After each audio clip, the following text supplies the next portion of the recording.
आज हम सीखेंगे अर्थशास्त्र में राष्ट्रीय आय के बारे में। हमारे अर्थशास्त्र में राष्ट्रीय आय एक बहुत जटिल प्रक्रिया है। अगर हम इसको अच्छा से समझ जाएंगे तो लगभग 50% हमारे अर्थशास्त्र पर बिल्कुल हमारी समझ हो जाएगी। एक है सकल राष्ट्रीय उत्पाद, जिसको ग्रॉस नेशनल प्रोडक्ट बोलते हैं, और एक है सकल घरेलू उत्पाद, जिसको जीडीपी यानी ग्रॉस डोमेस्टिक प्रोडक्ट, यानी ग्रॉस का मतलब होता है सकल, मतलब कुल, संपूर्ण। ओके, लेकिन इस दोनों तथ्य को जानने से पहले हम कुछ अर्थशास्त्र में कुछ शब्दों का बारे में जान लेंगे तो हमें आगे अर्थशास्त्र में समझने में काफी सहूलियत और आसान होगी। आता है शब्द प्रचालन अधिशेष। तो किराया, ब्याज, लाभ, लाभांश जो किसी कंपनी का होता है उसको प्रचालन अधिशेष कहते हैं। स्पष्ट है? कोई भी कंपनी जिसका रूम रेंट, किराया, उसका इंटरेस्ट, उसका लाभ या उसका लाभांश या उसका रॉयल्टी आदि को प्रचालन अधिशेष कहते हैं। आगे इन शब्दों का हम विस्तार से चर्चा करेंगे। आधार वर्ष क्या होता है?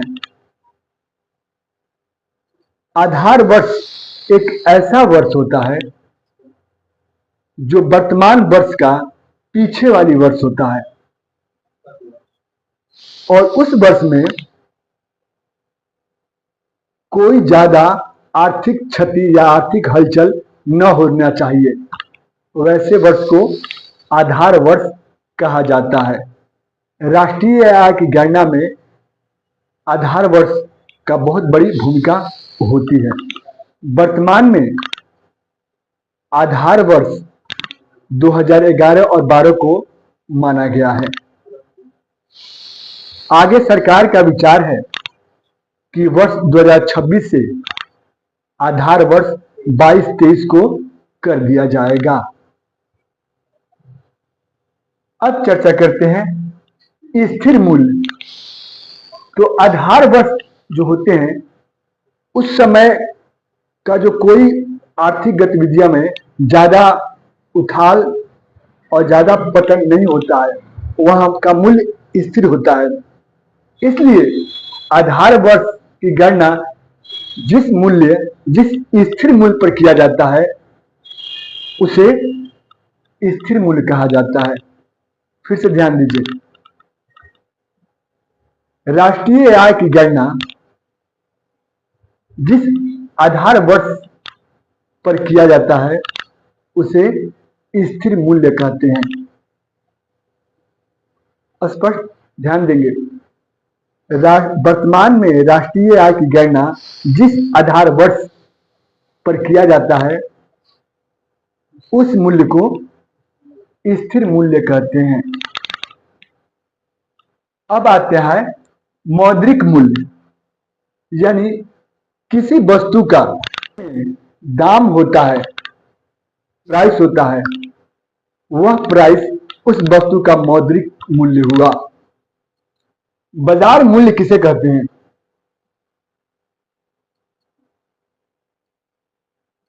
वस्तु और सेवाओं को मैंने प्रोडक्ट कर लिया,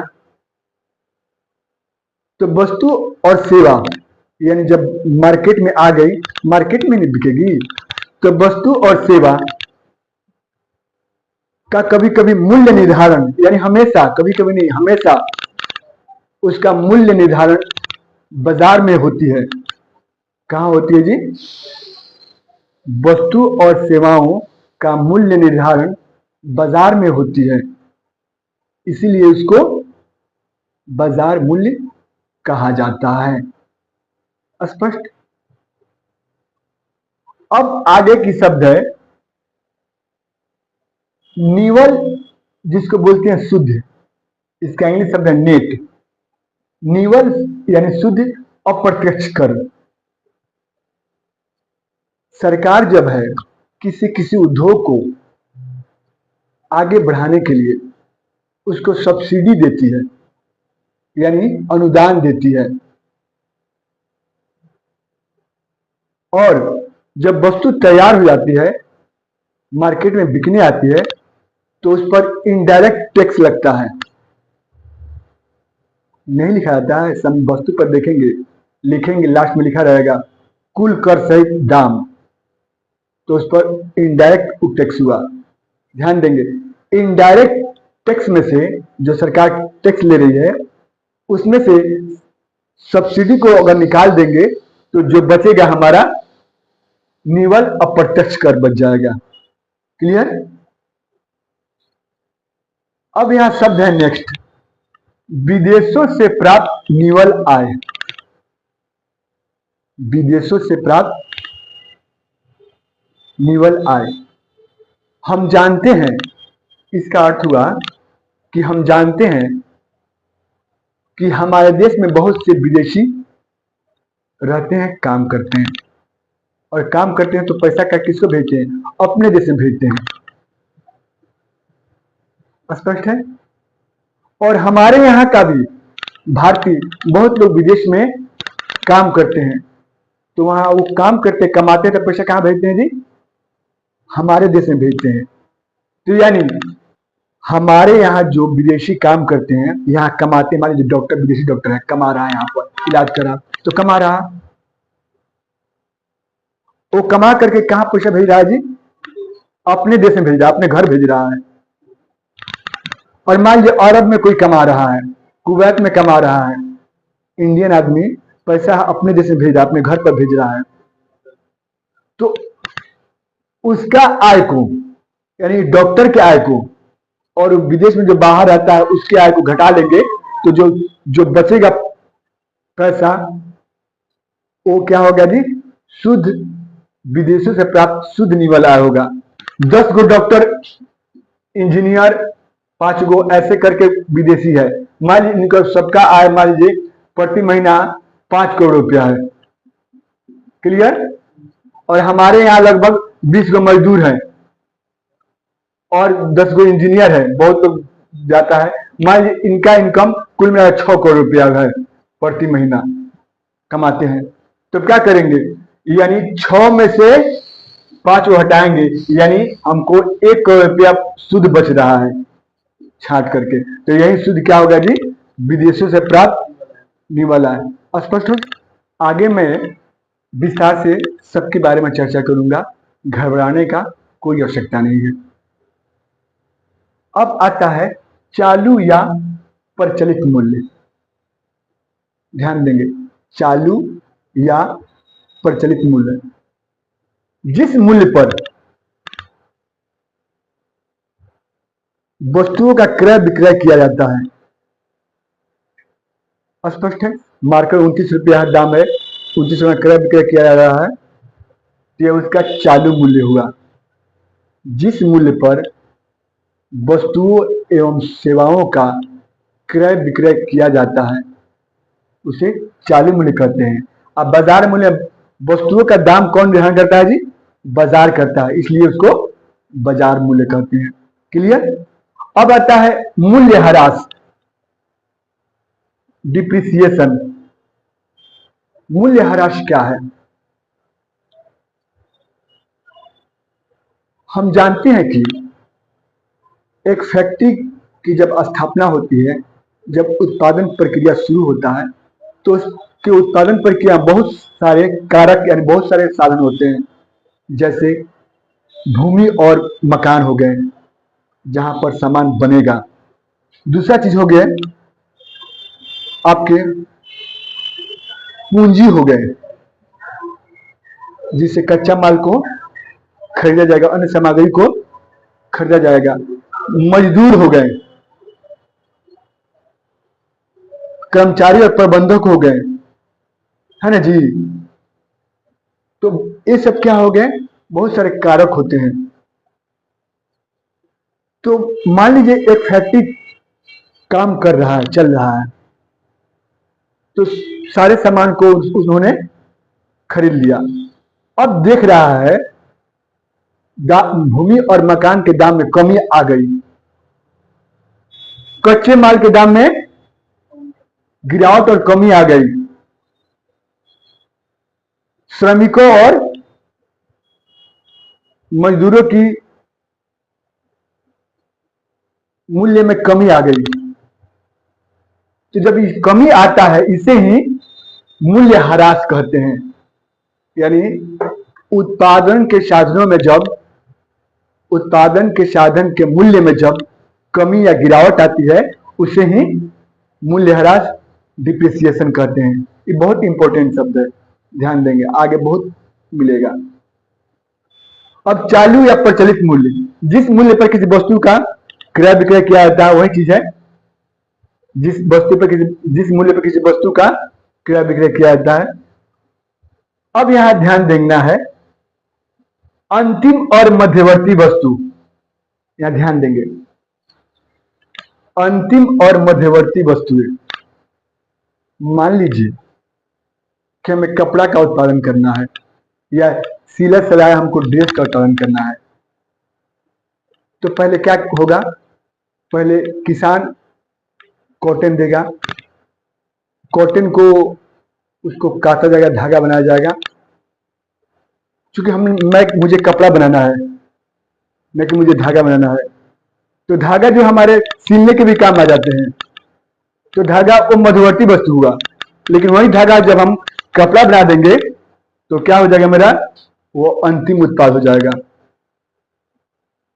क्लियर?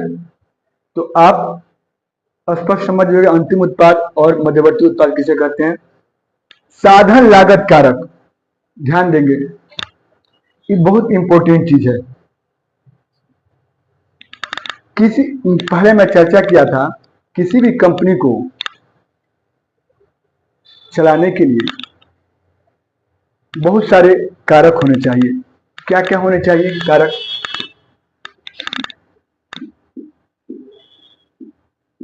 पहला कारक क्या होना चाहिए, जमीन और भूमि होना चाहिए, जमीन और भवन।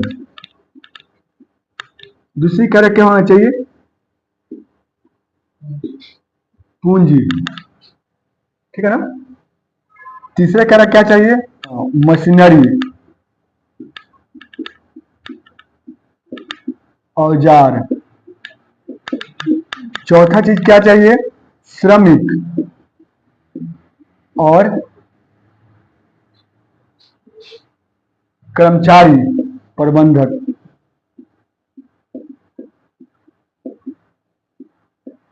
तो उत्पादन में जो कच्चा माल, ये सब क्या हुए, अब किसी मान लीजिए इस सब को लगाने से बिजली, पानी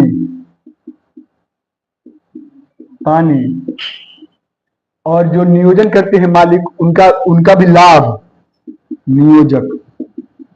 तो ये सब क्या हुआ जी, अब मान लीजिए इनको जोड़ करके अब जो वस्तु का दाम होता है, मान लीजिए कि एक टॉयलेट क्लीनर बन रहा है, अब सब कॉस्टिंग छोड़ करके मान लीजिए 1 लीटर टॉयलेट क्लीनर का दाम अगर 60 रुपया हो रहा है, तो वह क्या हो जाएगा जी, यह इसके 60 रुपये इस प्रोडक्ट के साधन लागत हुए।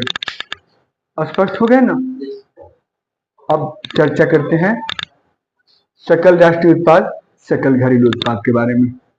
तो राष्ट्रीय आय के बारे में जानने के लिए पहले सकल घरेलू उत्पाद के बारे में जानते हैं।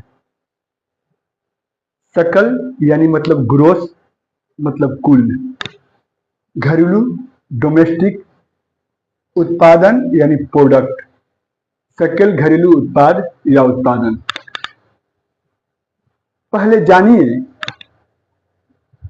कि इसमें कौन कौन से मुख्य तथ्य निहित हैं। तो ध्यान दीजिए, एक वित्तीय वर्ष यानी अर्थशास्त्र में वित्तीय वर्ष की शुरुआत 1 अप्रैल से होती है जो 31 मार्च तक चलती है। यानी वित्तीय वर्ष का इस साल की चर्चा करें तो हमारा अप्रैल 25 में शुरुआत हुआ, 1 अप्रैल 2025 की शुरुआत हुआ और वह कब तक चलेगा? 31 मार्च 2026 तक चलेगा। स्पष्ट है? तो एक वित्तीय वर्ष यानी 1 साल। तो एक वित्तीय वर्ष में पूरी भारतीय क्षेत्र में, भारतीय क्षेत्र का मतलब ध्यान देंगे, जो भारत का नक्शा आपको दिख रहा है वो संपूर्ण भारतीय क्षेत्र हो गए। तो पूरे भारतीय क्षेत्र में वो चाहे जमीन के नीचे हो उत्पादन या जमीन के ऊपर आसमान में उत्पादन किया जा रहा है या समुद्र में हो, कुछ किलोमीटर तक हमारी समुद्री सीमा को निर्धारण किया गया है जो मैं ज्योग्राफी में बताऊंगा। तो हमारी पूरी भारतीय क्षेत्र में, संपूर्ण भारतीय क्षेत्र में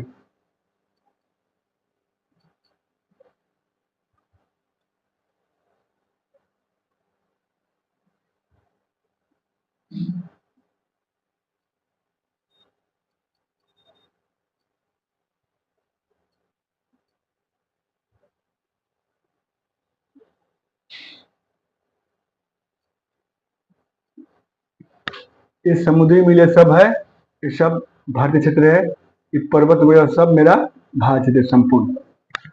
इसके नीचे या इसके ऊपर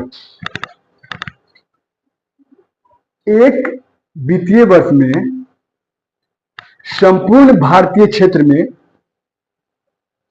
भारतीय क्षेत्र में अंडमान निकोबार द्वीप आएगा, लक्षद्वीप भी आएगा।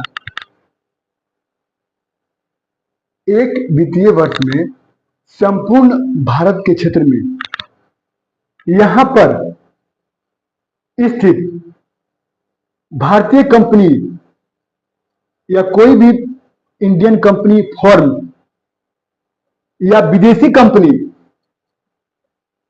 सैमसंग, एलजी, कोई भी कंपनी अगर यहां उत्पादन कर रही है तो इनके वस्तुओं एवं सेवाओं का अंतिम उत्पादन, यानी मान लीजिए एक वर्ष में एलजी कंपनी ने 25,000 मोबाइल बनाया किसी खास, तो एक साल का अंतिम वस्तु और उत्पाद कितना हुआ जी? 25,000 हुए।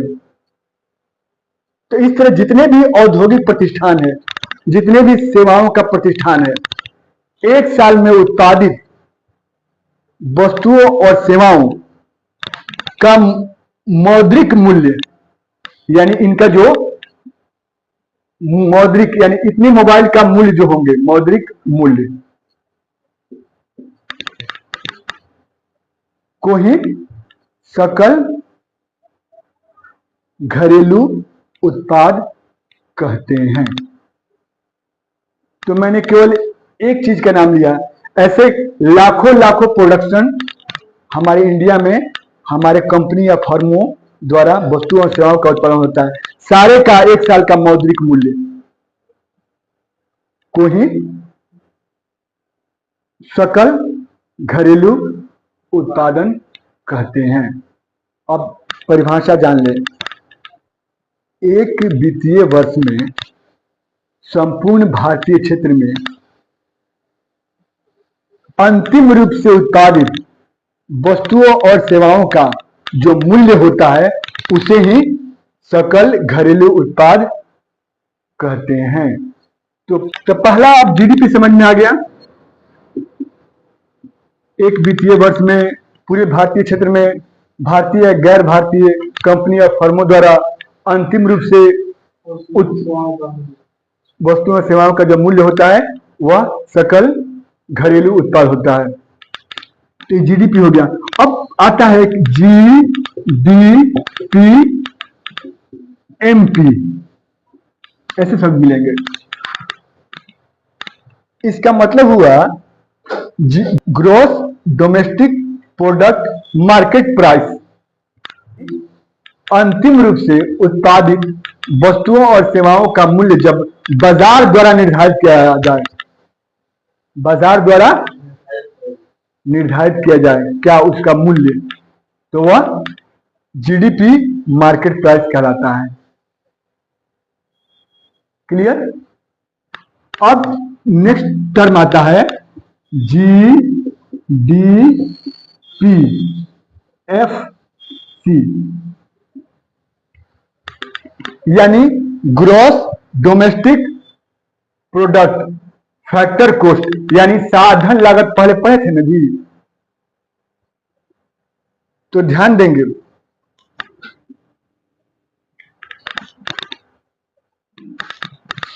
इसमें क्या होगा कि जीडीपी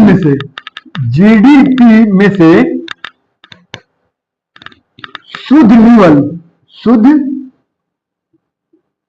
शुद्ध अप्रत्यक्ष कर या निवल अप्रत्यक्ष कर निकाल लेंगे तो मेरा जीडीपी फैक्टर कॉस्ट आ जाएगा। अब उम्मीद है कि आपको ये तीन चीज समझ में आ गया होगा। एन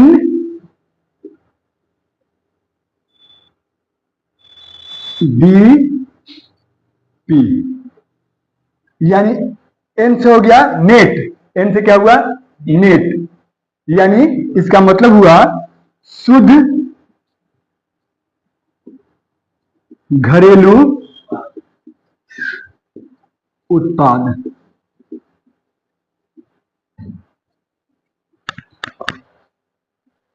सकल घरेलू उत्पाद में से मूल्य ह्रास निकाल देंगे।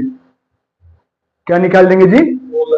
जो पहले मैं बताया था, मूल्य ह्रास को निकाल देंगे तो क्या आ जाएगा? नेट डोमेस्टिक प्रोडक्ट आ जाएगा। यानी इसका फॉर्मूला क्या हो जाएगा? N D P is equal to GDP में से क्या निकाल देंगे जी? मूल्य ह्रास निकाल देंगे। यानी मूल्य ह्रास का मतलब क्या होता है, फिर से मैं बता दूं कि साधन लागत के मूल्य में जब कमी या गिरावट आती है, जैसे मशीन और भूमि के दाम में कमी हो जाती है, कच्चे माल के दाम में कमी हो जाती है, श्रमिक की कॉस्ट में कमी हो जाती है, तो इसे क्या बोलते हैं जी? मूल्य ह्रास कहते हैं। यानी जीडीपी में से मूल्य ह्रास को निकालते हैं तो नेट डोमेस्टिक प्रोडक्ट आ जाता है। क्लियर। अब जब यही नेट डोमेस्टिक प्रोडक्ट को जब हम मार्केट प्राइस पर निकालते हैं, एनडीपी को जब हम मार्केट प्राइस पर निकालते हैं तो इसमें हो जाए जीडीपी मार्केट प्राइस में से मूल्य ह्रास निकाल देते हैं। जीडीपी मार्केट प्राइस में से मूल्य ह्रास को निकाल देंगे तो एनडीपी मार्केट प्राइस आ जाएगा। समझ में आ रहा है ना। अब एक फैक्ट इसमें और आता है कि NDP factor cost,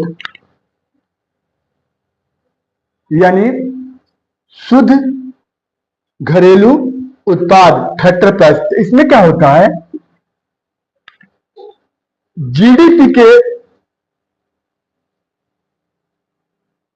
factor price में, जीडीपी के फैक्टर प्राइस में हम जो है शुद्ध अप्रत्यक्ष कर निकाल देंगे।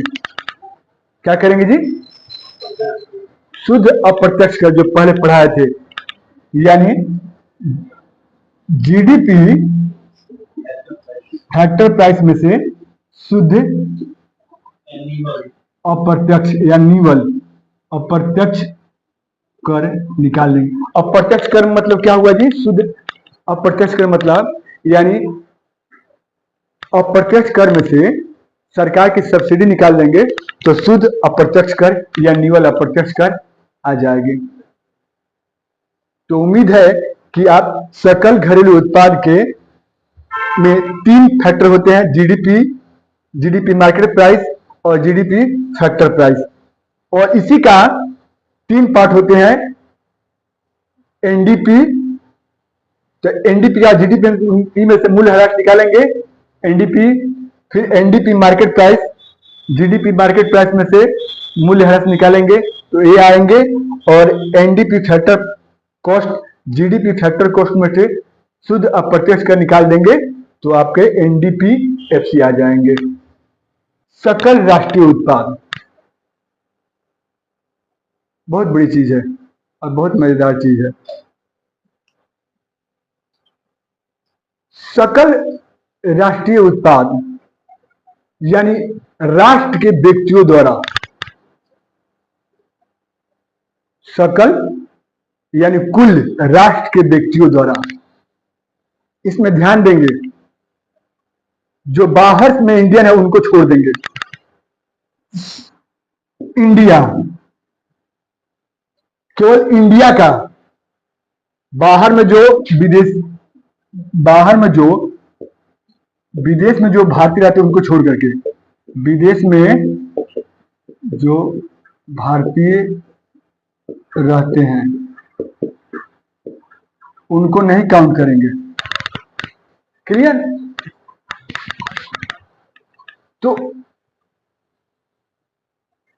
एक वर्ष में, ध्यान देंगे इसका मतलब क्या होता है, एक वर्ष में, तो एक वर्ष क्लियर है, एक वर्ष में पूरे भारत में, संपूर्ण भारत में, एक वित्तीय वर्ष में कुल भारतीय क्षेत्र में भारतीय कंपनी या गैर भारतीय कंपनी में जो इंडियन काम करते हैं उनके द्वारा अंतिम रूप से उत्पादित वस्तुओं और सेवाओं का मौद्रिक मूल्य को सकल राष्ट्रीय उत्पाद कहते हैं।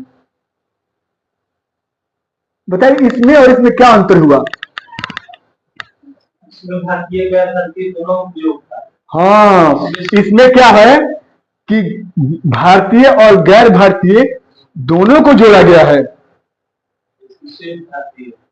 और इसमें सिर्फ और सिर्फ भारतीय को जोड़ा गया है। एक वित्तीय वर्ष में, एक वित्तीय वर्ष में भारतीय द्वारा भारत में उत्पादित अंतिम वस्तुओं एवं सेवाओं का मूल्य, सेवाओं का क्या मूल्य को ही क्या बोलते हैं? सकल राष्ट्रीय उत्पाद यानी जीएनपी कहते हैं। आपने जीएनपी पढ़ लिया, सकल राष्ट्रीय उत्पाद, क्लियर? अब देखेंगे इसमें जीएनपी मार्केट प्राइस।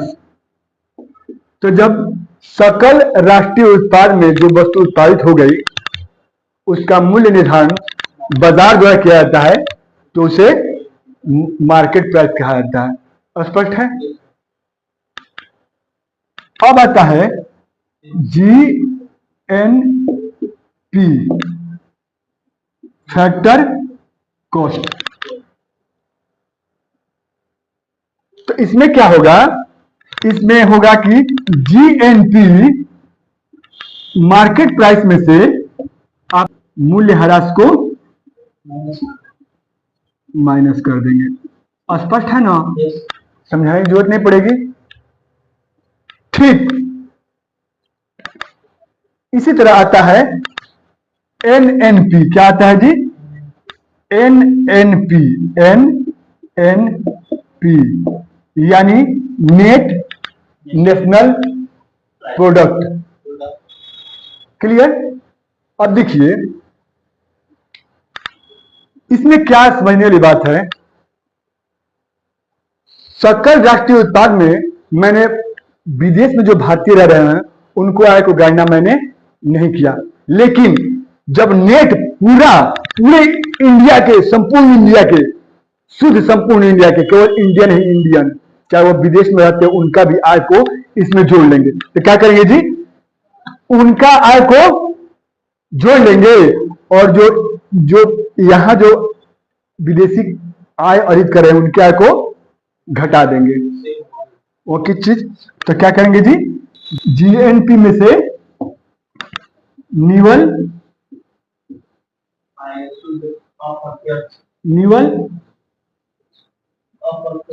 विदेशी आय। यानी क्या हुआ कि जीएनपी में से जो भारतीय पैसा भेजते हैं उनको जोड़ लेंगे और विदेशी जो पैसा भेजते हैं उनको क्या करेंगे जी? घटा देंगे। ये हो गया इंडियन, हो गया इंडियन के भेजा पैसा, और ये कौन हो गया जी? विदेशी हो गए। तो जो बच जाएगा उसको जीएनपी में जोड़ देंगे। तो जीएनपी ठीक है ना। अगर निगेटिव आएगा, ज्यादा इनका इनकम आएगा तो घटा देंगे, और ज्यादा इनका इनकम आएगा तो ऐड कर देंगे। ठीक है, स्पष्ट? अब आता है, अब इसमें करेंगे कि एनएनपी मार्केट प्राइस। क्या होंगे जी? Market price. तो वही जब इसका निर्धारण जो है बाजार मूल्य पर किया जाए तो एनएनपी मार्केट प्राइस कहते हैं। क्लियर है ना? जीएनपी मार्केट प्राइस में से निवल विदेशी आय। क्लियर? अब आता है फैक्टर कॉस्ट। जीएनपी में से निवल अप्रत्यक्ष कर निकाल देंगे। क्या करेंगे जी? निवल अप्रत्यक्ष कर।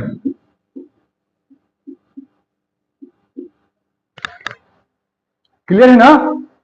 यानी फैक्टर प्राइस में से, मार्केट प्राइस में से निवल अप्रत्यक्ष कर निकाल देंगे तो हमारा एनएनपी फैक्टर प्राइस आ जाएगा।